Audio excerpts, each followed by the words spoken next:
Jamal Rivers had spent his life in the streets, where power was measured in fear and respect. The asphalt was his kingdom, the neon-lit alleyways his sanctuary. Violence had shaped him, sculpted him into the ruthless man he had become. Years ago, in the heat of a gang war, he had pulled the trigger without hesitation, sending a rival to an early grave. The sound of the gunshot still echoed in his nightmares, but he had never been caught. That single act had cemented his reputation, elevating him from a nameless hustler to a feared name in the underground world. As time passed, he buried the memory under layers of vice. The streets remained his domain, his existence a cycle of dealing, robbing, and betrayal. The thrill of the chase, the adrenaline that coursed through his veins every time he escaped death, it was the only thing that kept him breathing. He knew he was living on borrowed time, but he refused to acknowledge the inevitable. The darkness of his past lurked like a shadow, waiting for the moment he would slip. One evening, under the dull glow of the grocery store's fluorescent lights, Jamal's gaze met a pair of smoldering eyes across the aisle.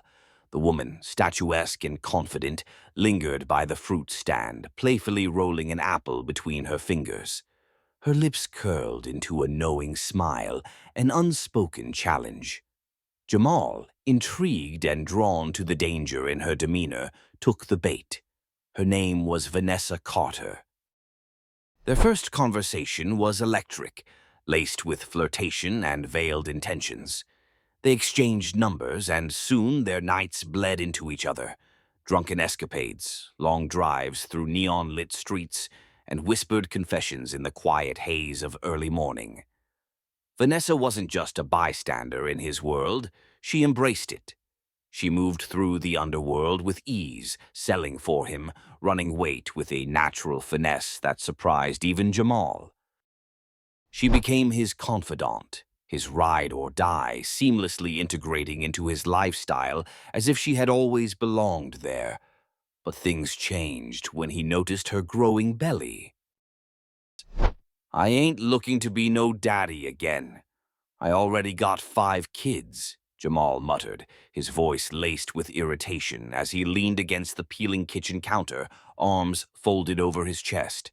The dim light above flickered slightly, casting jagged shadows across Vanessa's face as she stood before him, one hand instinctively cradling her growing belly.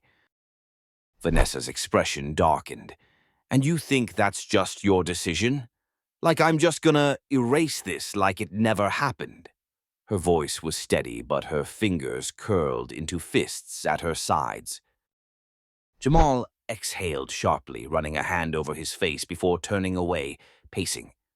"I don't got time for this, Vanessa. I ain't built for this. My life ain't meant for no more kids. You knew what this was." She scoffed, stepping forward. "I knew what this was. No, you knew what this was. You think you can just walk away? You think you can throw people away when they stop fitting into your plans?" Jamal's jaw tightened, his hands balling into fists. "I ain't throwing nobody away, V. I'm just saying you need to handle this. I got enough to worry about." Vanessa's eyes blazed with fury, her breathing sharp and uneven. "Well, I'm keeping my baby. And you? You can keep running, Jamal, but one day the things you leave behind catch up to you." Jamal stared at her, his mind racing, but he said nothing. Instead, he grabbed his jacket off the chair and stormed toward the door, slamming it behind him. The weight of her words followed him into the night, but he refused to look back. Vanessa's eyes hardened. "No, I'm keeping my baby." That was all he needed to hear. The moment Vanessa stood her ground, defying his wishes, Jamal severed their ties without a second thought. He threw himself deeper into the streets, indulging in the rush of fast money, fleeting women, and reckless crimes. The city became his hunting ground, and he thrived in the chaos.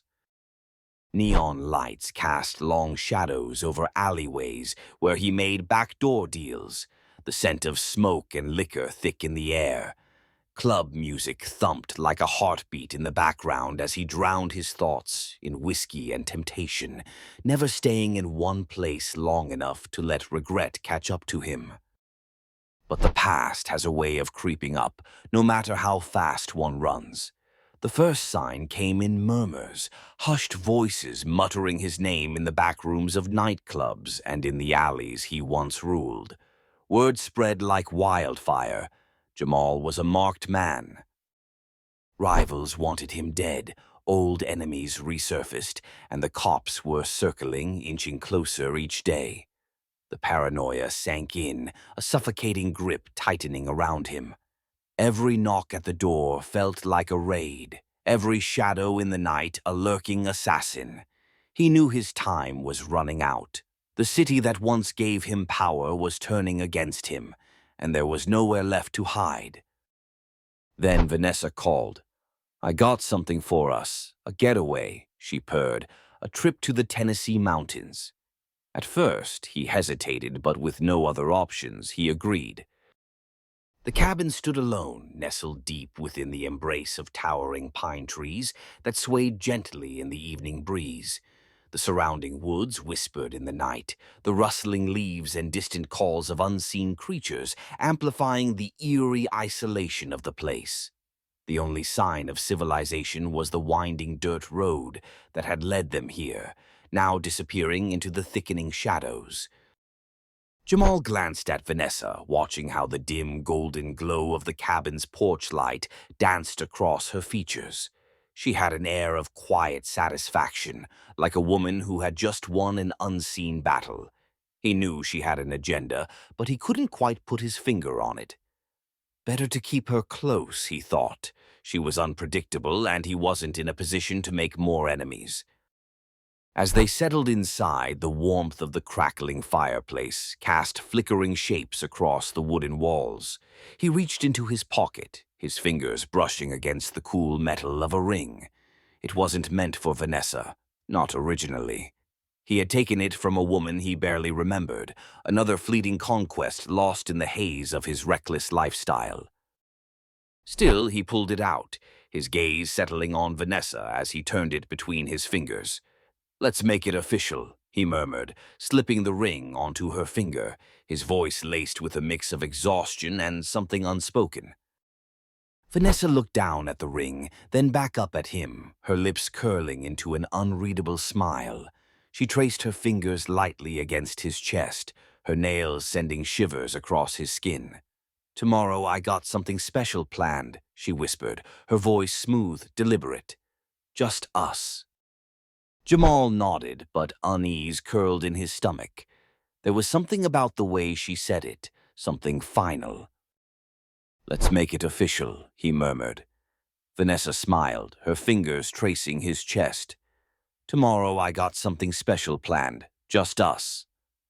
Morning came and they set off for a hike. The air was crisp, the mountains peaceful, but Vanessa veered off the trail.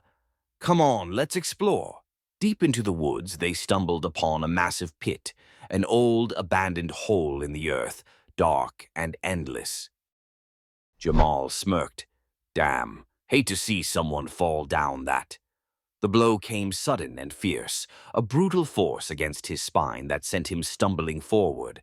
His breath hitched as gravity seized him, yanking him into the abyss.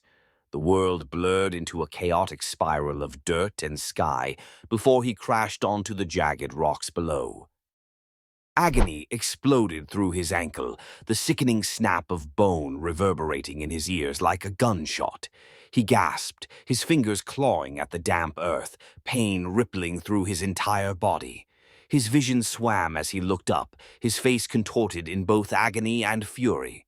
Above him, Vanessa stood at the edge of the pit, silhouetted against the morning light, her expression eerily calm. Then her lips curled into a slow, malicious smile. "You remember the man you killed years ago?" she taunted. "That was my brother. And this baby, it ain't even yours. I was just waiting for the right time." The trees whispered with an ominous rustling, branches swaying as if they carried the weight of something unseen. From the dense thicket, a figure emerged, moving with deliberate slowness. The morning light barely touched him, his form cloaked in a thick hood that cast an eerie shadow over his face. The presence was undeniable, the tension in the air thickening as the figure stepped closer, the weight of unspoken history pressing down on Jamal. The moment felt stretched, frozen in time, as the man lifted his hands to his hood and slowly peeled it back, revealing a face Jamal had long believed to be dead. His stomach clenched as his breath hitched in his throat. The past had come for him, and it wore the face of a ghost. "Do you remember me?" the man asked. It was him, the rival he had supposedly killed. He was alive. Vanessa reached into her coat pocket, the dim morning light glinting off the cold metal as she handed the gun to her brother. The weight of vengeance hung thick in the air as the man took it, his fingers steady, his gaze locked onto the pit where Jamal lay, broken and desperate. Jamal's breath came in ragged gasps, his hands trembling as he tried to push himself up, but the pain was unbearable. He looked up, his bloodshot eyes pleading. "Vanessa, don't do this," he choked out, but she merely tilted her head, her expression void of mercy.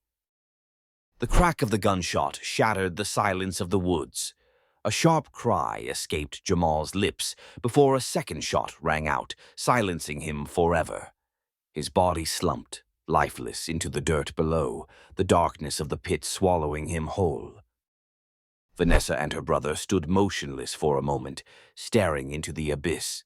Then, without a word, they moved methodically, shoveling dirt over him, layer after layer, until the earth bore no trace of the man who once ruled the streets.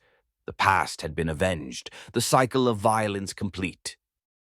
As the final shovelful of dirt fell, Vanessa exhaled, her lips curling into a smirk.